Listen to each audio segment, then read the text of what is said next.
ערב טוב, תמיד ולא נשכח לזכור את חיילי צה"ל שעומדים על משמר ארצנו וערי אלוהינו, השם יצליח דרכם ויחזירם בשלום תמיד לביתם, ואת הפצועים ישלח להם השם רפואה שלמה, יחזרו לאיתנם הראשון, ועל השבויים לחטופים ייתן השם את כל הסבלנות והכוח עד שישובו לביתם, ולכל הנופלים על קידוש השם, קדושת הארץ, נפשם צרורה בצרור החיים.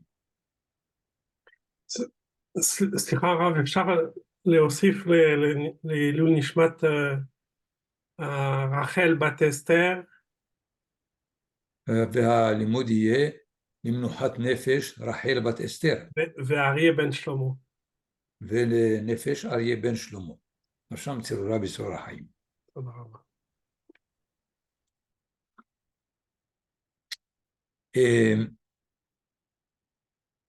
Ce Shabbat, j'ai rapporté une idée essentielle de base et sur laquelle j'ai donné comme exemple l'interdiction du nerf sciatique qui, selon la Torah, est relié de façon univoque à un événement historique. C'est lorsque Yaakov Avinu s'est trouvé mêlé dans une lutte avec l'ange et que l'ange l'a atteint dans la cuisse au niveau du nerf sciatique et il était finalement tsoléa, c'est-à-dire déséquilibré dans sa marche. Et la conclusion, alors Israël ne mangera pas le nerf sciatique. Donc nous voyons là une relation directe entre un événement et une interdiction. Et j'ai dit que cette interdiction n'est pas exceptionnelle dans son argumentation. Il y a d'autres commandements qui sont reliés à des événements historiques. Le plus clair, c'est les fêtes.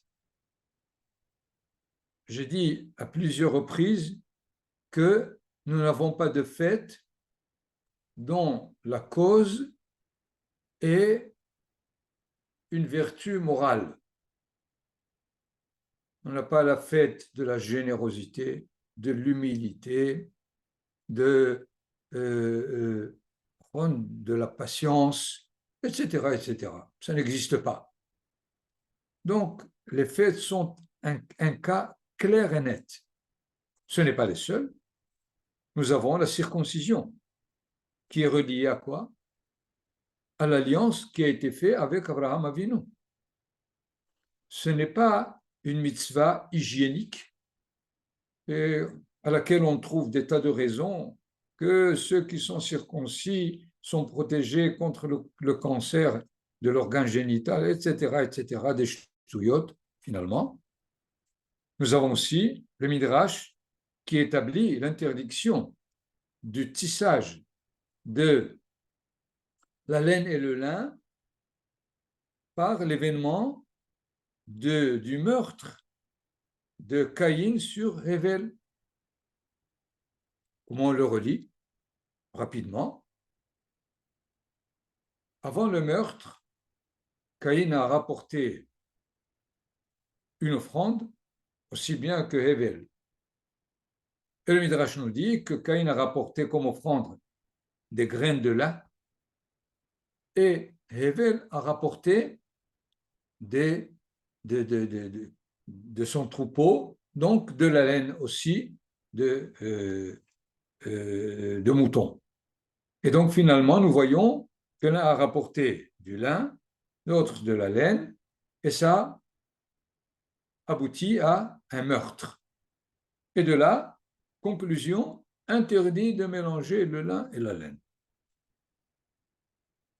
Nous avons aussi l'amour de l'étranger, relié à quoi? À notre séjour en Égypte. Vous aimerez l'étranger, ce n'est pas comme valeur morale, c'est possible, mais parce que vous étiez aussi étranger en pays d'Égypte. C'est clair. Donc, il y a donc des mitzvot, mais il faut généraliser toutes les mitzvot sur ce point essentiel.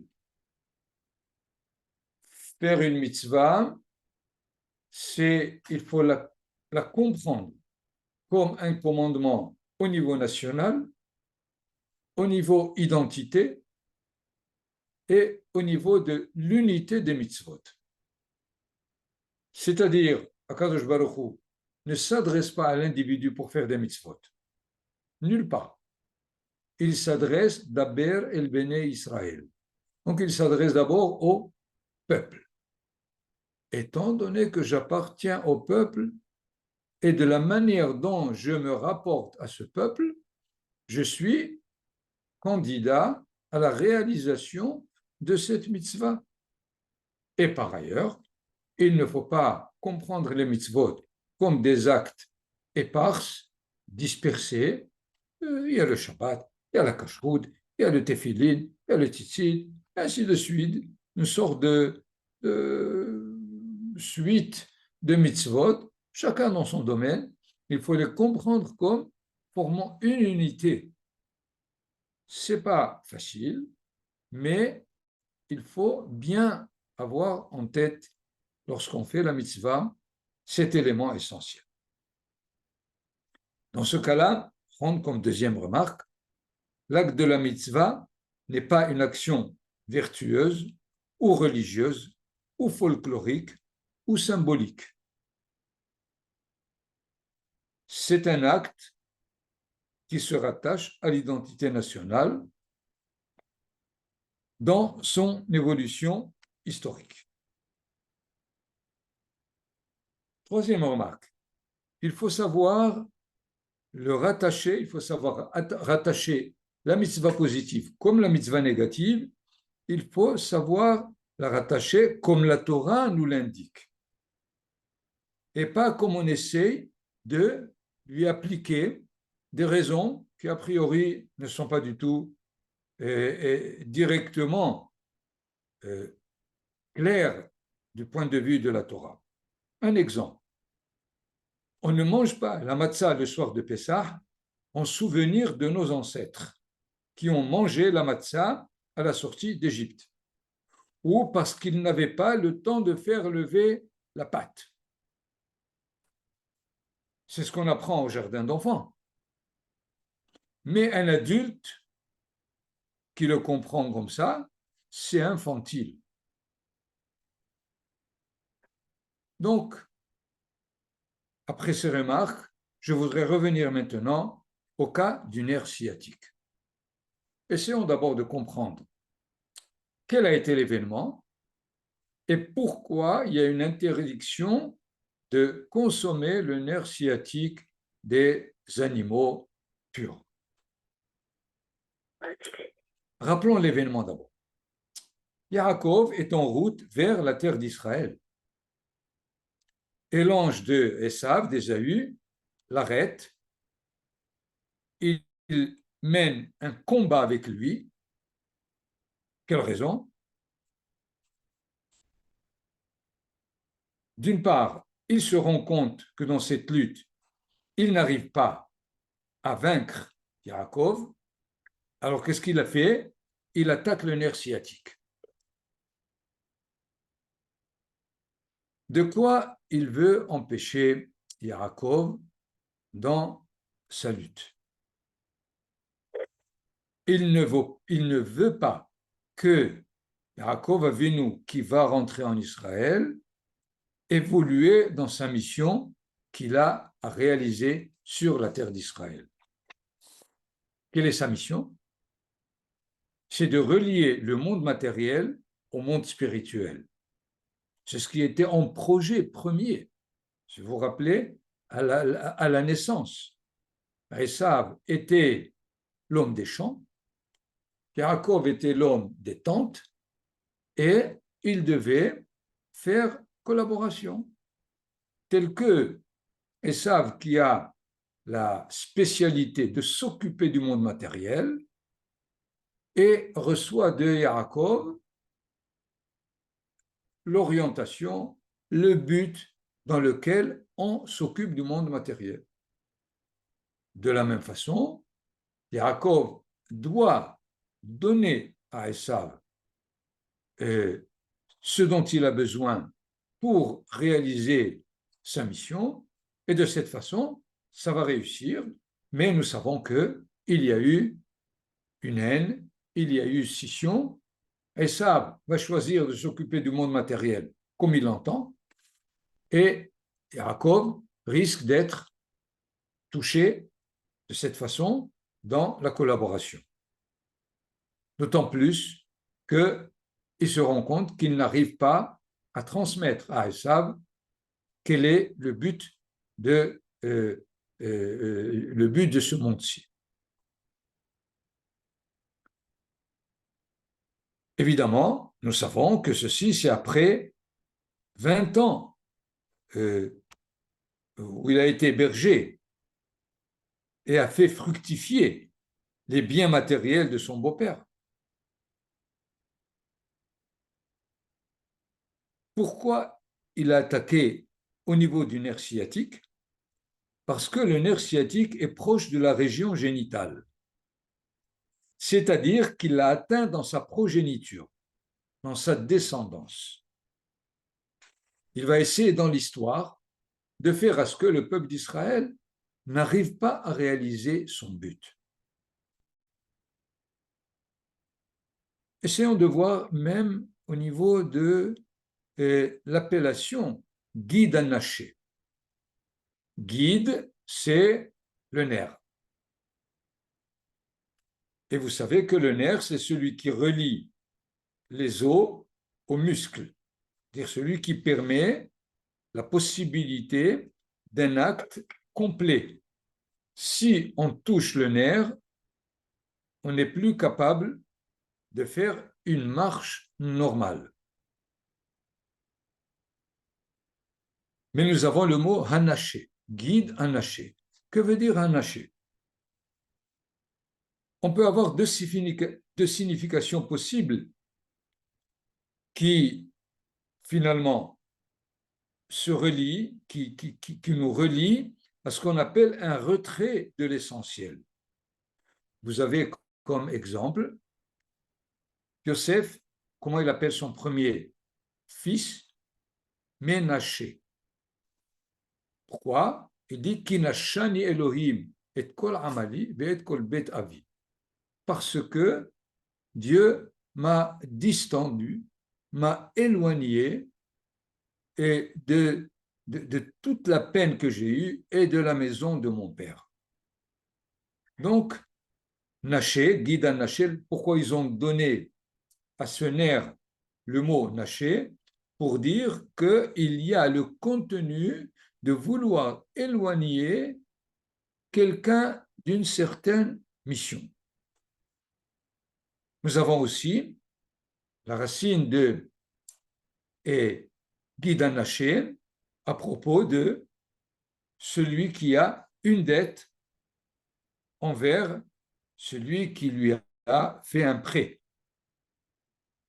Vous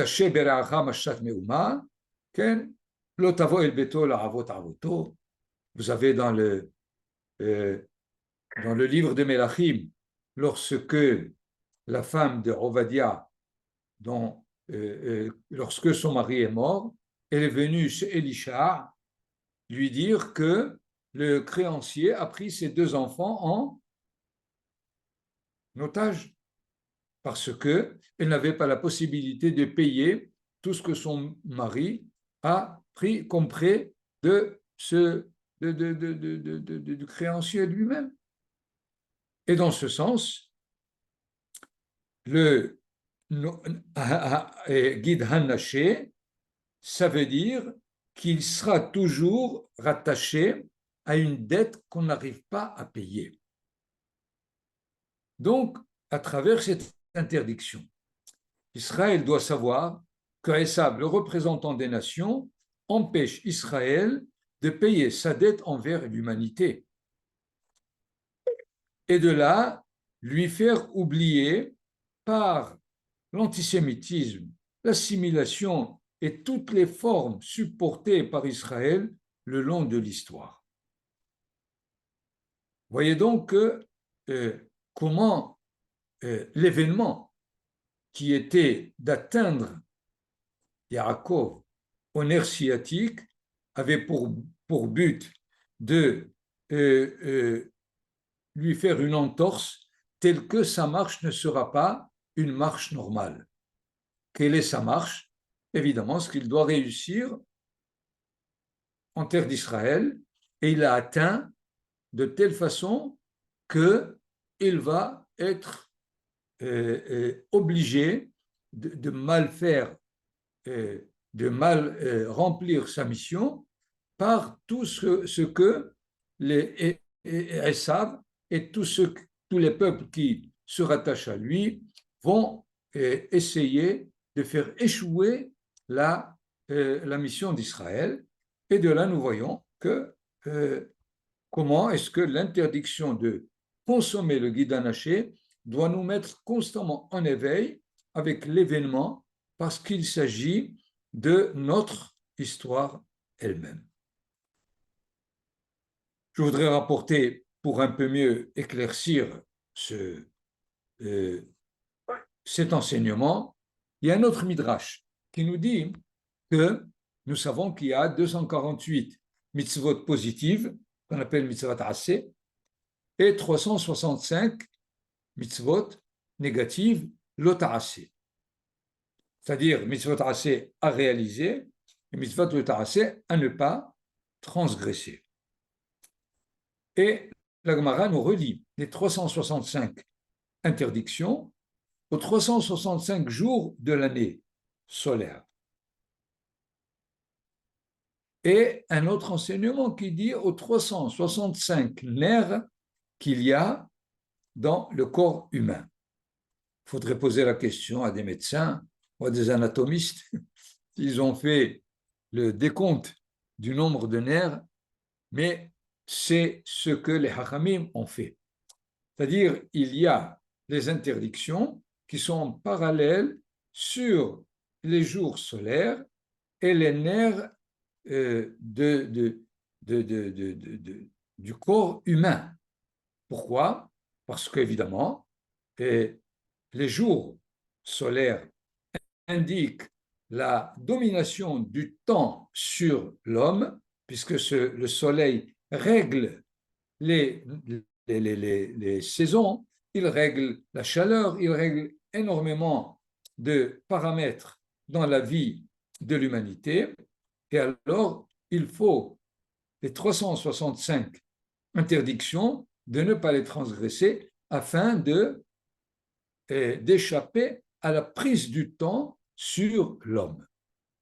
Mais, évidemment, il s'agit que la relation au niveau des nerfs qui rattache, comme nous l'avons dit, les os aux muscles pour que la marche soit normale.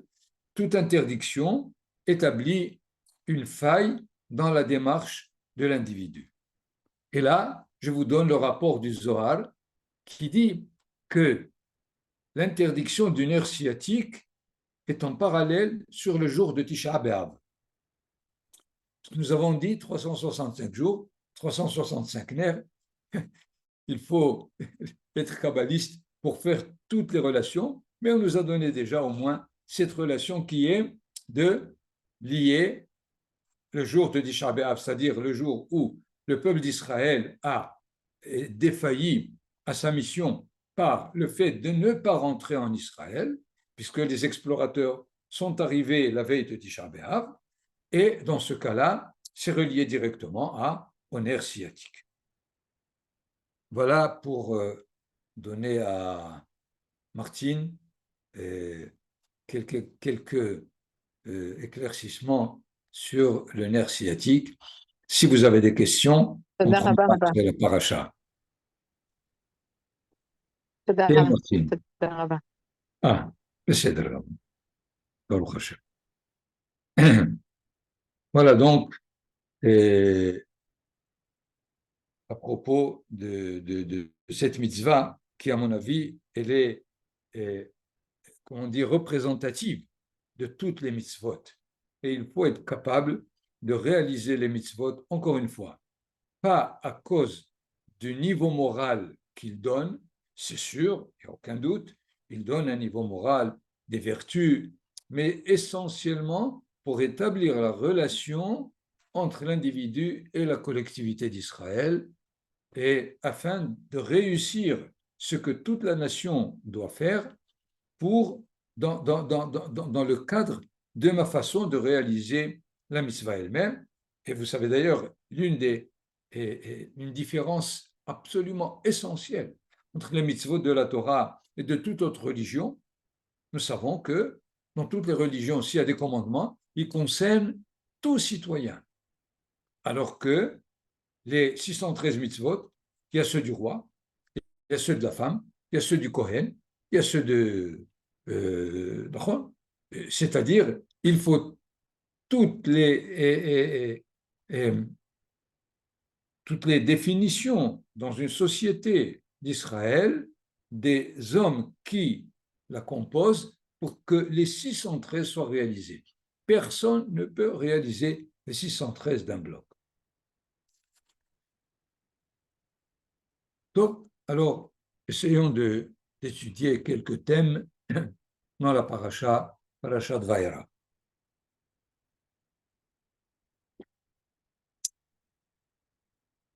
Je voudrais là aussi juste une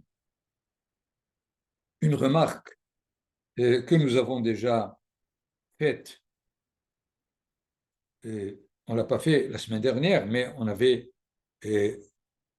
posé la question, pourquoi est-ce qu'il faut 2 livres, Bereshit, Shemot? Puisque Shemot, c'est la suite chronologique normale du livre de Bereshit. Vaikra, on peut comprendre, puisque Vaikra, c'est un livre de loi, c'est tout. Mais Bereshit, Shemot, c'est la suite, puisque la fin de Bereshit, c'est les tribus et les 70 personnes descendues en Égypte et leur histoire en Égypte et à la sortie d'Égypte. Nous avons déjà donné quelques réponses. Il me semble qu'il y a encore une réponse fondamentale dans cette différence. C'est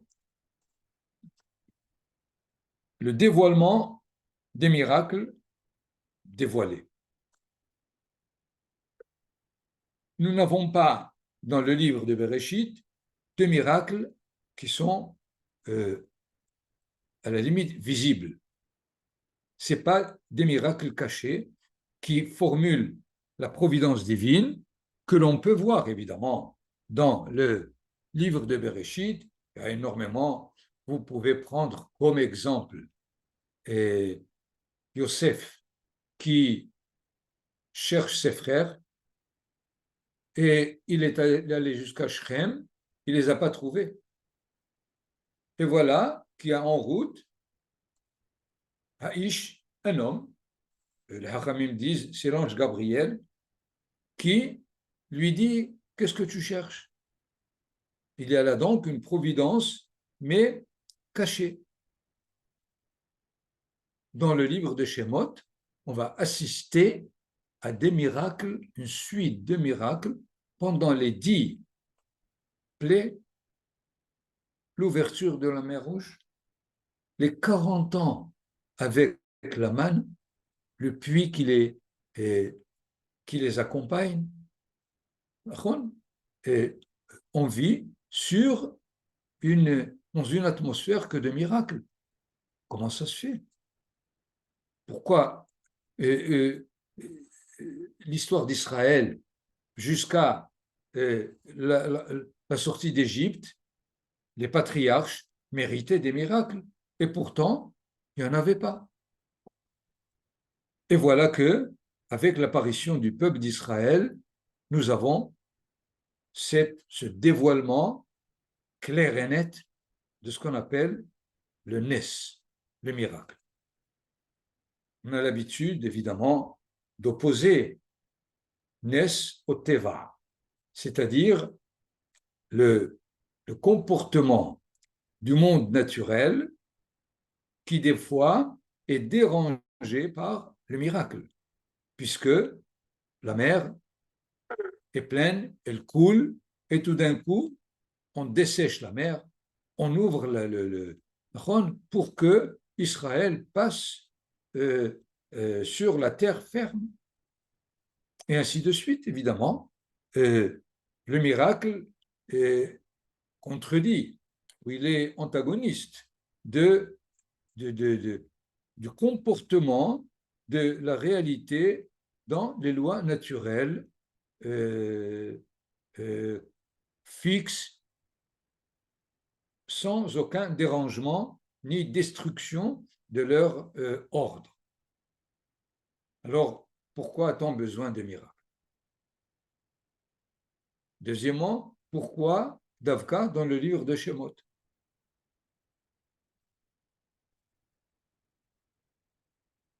Nous savons que les lois naturelles voilent l'existence du Créateur. Étant donné que c'est un ordre bien fixe, bien établi, à quelques changements près, un petit tremblement de terre par là, un tsunami par là, mais finalement, la terre tient bien, on y habite déjà selon le calendrier hébraïque 5784, selon d'autres, peut-être pendant des milliards d'années, ce n'est pas important. Donc, il y a une stabilité des lois naturelles. Cette stabilité des lois naturelles amène à ne pas voir celui qui les régit. Et il faudrait tout un travail de émouna, de réflexion, de mise en ordre pour dire, eh bien, je dévoile le Créateur à travers les lois de la nature. C'est ce qu'on fait chaque matin avant le Kriyat Shema. La première bénédiction avant le Kriyat Shema, elle est dédiée aux lois de la nature, puisque essentiellement, la clôture de la beracha, de la première beracha du Kriyat Shema, c'est Baruch Ata Hashem Yotzer HaMeorot. HaMeorot, c'est les luminaires. C'est toi qui as créé les luminaires. Or, il est évident que celui qui voit a priori le soleil, la lune et les étoiles ne voit pas du tout qu'il y a un créateur derrière. Finalement, les lois naturelles ont ce caractère-là de cacher le créateur qui assure leur bon fonctionnement. Que fait le miracle? Le miracle prouve qu'il y a quelqu'un qui est responsable de ces dérangements, surtout lorsque il est déjà averti, puisque Moshe Rabbeinu va avertir à chaque plaie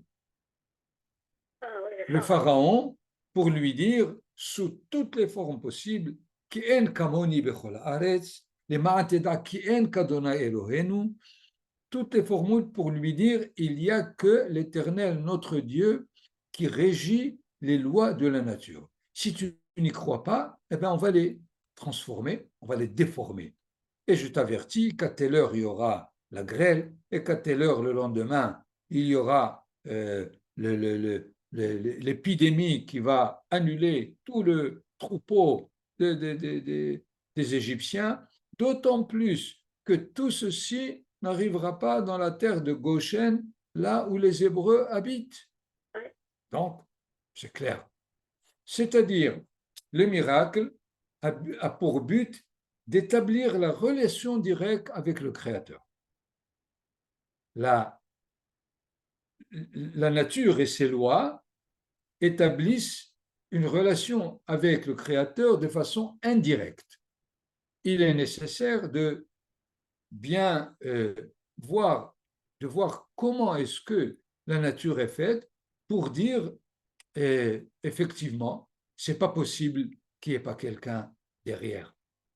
D'ailleurs, vous connaissez la formule de Voltaire, hein? Non? Il n'y a pas d'horloge sans horloger.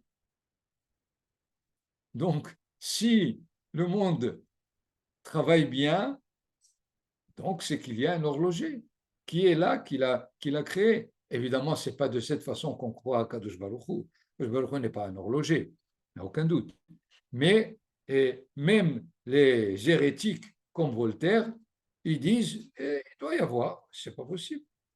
D'ailleurs, Einstein, et je crois, si je dis exactement comme il a formulé, il a dit que c'est un miracle que le monde naturel ait une signification, soit intelligible, qu'il renvoie des règles et qu'on peut, mettre à la limite sous forme d'équation, sous forme de théorie, et dans ce sens, de façon indirecte, on arrive à dire mais à travers le miracle, c'est la relation directe. On n'a pas besoin d'intermédiaire.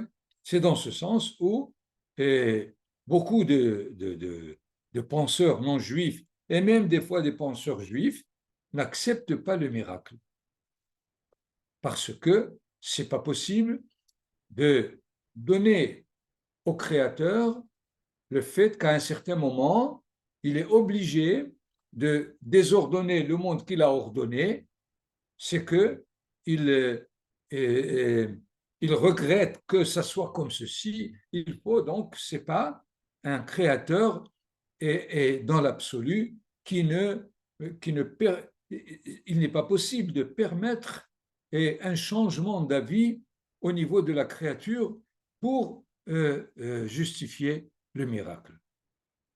Il est évident que la Torah nous enseigne que c'est sûr qu'Akadosh Baruch Hu, c'est lui qui a établi la stabilité de la nature, mais il a laissé pour lui la possibilité de changer ce qu'il faut changer quand il le faut.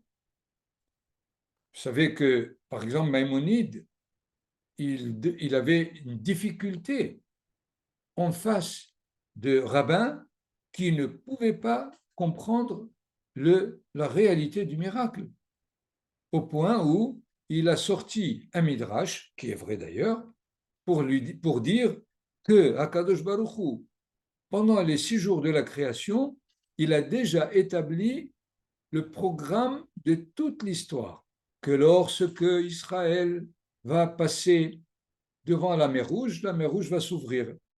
Et donc, Maïmonide a essayé de ramener même les miracles à un programme déjà étudié pour calmer ceux qui pensent que le miracle dérange l'idée magnifique, l'idée absolue qu'on a du Créateur.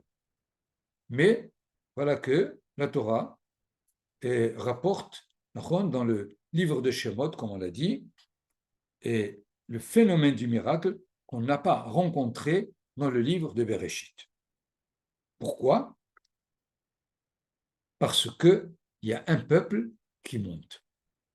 Nous avons dit que dans le livre de Bereshit, c'est l'histoire des patriarches, d'une famille, d'une grande famille, mais pas d'un peuple.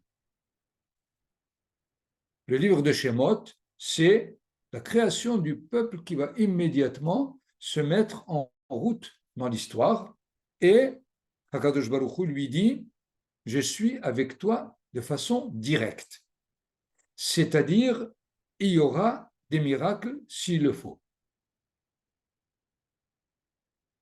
D'ailleurs, vous avez une Mishnah très, très difficile à comprendre a priori où en sont les miracles. La Mishnah nous dit, Asara nisim na'asul avotenu bevet amigdash. 10 miracles ont été toujours réalisés dans le Bet Amigdash. Par exemple, Lo nimtza zvu bevet amidbehaim. Vous savez qu'il y avait des sacrifices, il y avait du sang, on égorgeait des animaux, et il n'y avait pas une seule mouche. Ah, ah, ah. C'est un miracle? Oui? Non? Alors, de quoi il s'agit? Et si vous prenez les 10, c'est vraiment difficile à dire, mais où est le miracle? Par exemple, vous savez que la femme qui est enceinte, lorsque elle sent le parfum d'un steak au machéou, il faut immédiatement lui donner. Sinon, comment on appelle, le roubar, l'embryon, qu'elle va être atteint. Eh bien, on nous dit, quand les femmes étaient aux environs du Beth Amikdash et ils sentaient le parfum des sacrifices, ils n'étaient pas du tout dérangés. C'est un miracle. Ça veut dire quoi? Ça veut dire que lorsque la nature évolue dans sa plus grande perfection, c'est le miracle. Le miracle n'est pas seulement de dépareiller, si on peut dire, une loi de la nature, mais lorsque la nature se porte au niveau où elle n'est que l'expression du bien dans la nature, c'est un miracle. Et ceci où? En Israël. Et pourquoi en Israël? Parce qu'il y a un peuple qui est là. Donc nous voyons comment le peuple d'Israël a amené la réalité du miracle dans le monde, dans le livre de Shemot. D'ailleurs, dans un verset dans le livre de Devarim, qui dit Eretz asher Hashem Elohecha doresh ota. Tamid ene Adonai Elohecha ba. C'est toujours les yeux de l'Éternel, ton Dieu, qui la supervise. C'est-à-dire qu'il est là dans une relation directe. D'ailleurs, un grand enseignement de Manitou Zeret Tzadik Bracha dit que la Torah, c'est la parole de Dieu vers l'homme, alors que la Tfila, c'est la parole de l'homme vers Dieu. Or, nous savons que la Torah vers l'homme, elle a plusieurs niveaux. Il faut passer par plusieurs, comment on appelle, mehitzot, des filtres. Le pshat, le drash, le remez, le sod, les shiv'im panim la Torah, les 70 visages de la Torah. Alors que la tfila, elle est directe. Dans la tfila, il n'y a pas d'intermédiaire. On s'adresse directement. Ouais. La preuve, prenez le Shemona Esrei, la Hamida, prenez-la, et faites Shiorei Bayit, la prochaine fois, donnez-moi combien de fois le mot Ata est dans la Tfila. A priori, on devrait s'adresser à Kadosh Baruch Hu par la troisième personne. Oh, un peu de respect. Qu'est-ce qu'on dit? Ata honen le Adam Da'at. C'est toi qui donnes à l'homme Hashivenu avinu le Toratecha. Ata tehilatenu. Ki ata shomea tefila. Constamment, ata, c'est-à-dire que tu t'adresses à quelqu'un qui est en face de toi. D'où bien la preuve que la prière est comme expression de la relation directe. Donc, si je peux dire, la prière, c'est un miracle. puisque le miracle établit la relation directe. En quoi la prière est un miracle? Parce que je demande au-delà de ce dont j'ai besoin. Or, ce dont j'ai besoin, c'est la nature qui me le donne. Alors, ce dont j'ai besoin, mais je ne l'ai pas par le mouvement naturel, c'est dans la prière. Donc, c'est du miracle. Voilà. Nous n'avons pas eu le temps d'étudier un texte. Be'ezer Hashem, Beshana Haba, on reprendra le texte que j'ai envoyé à Nathan, mais vous pouvez le voir si vous voulez. Et les premiers versets de la paracha qui finalement donnent le programme divin de la sortie jusqu'à l'arrivée en Israël, et il faut étudier chaque étape. Ces 5 étapes qui sont dans le programme divin qui méritent d'être étudiées une à une.